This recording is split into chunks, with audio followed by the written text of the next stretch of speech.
छत्रपती संभाजीनगरमध्ये 50 लाखांची रोकड घेऊन जाणाऱ्या 2 जणांना पोलिसांनी अटक केल्यामुळे शहरामध्ये खळबळ माजली।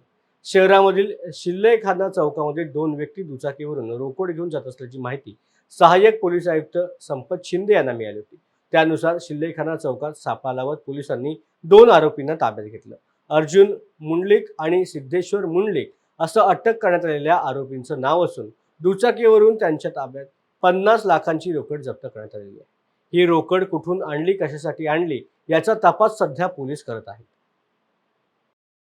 झोन 1 नितीन बगाटे आज आमचे पथक एसीपी श्री संपत शिंदे आणि त्यांच्यासोबत PSI कदम आणि आमचे अंमलदार या पथकाला आज माहिती मिळाली की आचारसंहितेच्या अनुषंगाने काही मोठ्या प्रमाणात रक्कम जी हेरफार होणार आहेत, त्या अनुषंगाने शिल्लेखाना चौकामध्ये सापळा रचून आमच्या पथकाने आज तब्बल 40 लाख रुपयाची रक्कम एका गाडीवर आणि 10 लाख रुपयाची रक्कम एका गाडीवर अशी टोटल तब्बल 50 लाख रुपयाची रक्कम जप्त केलेली आहे।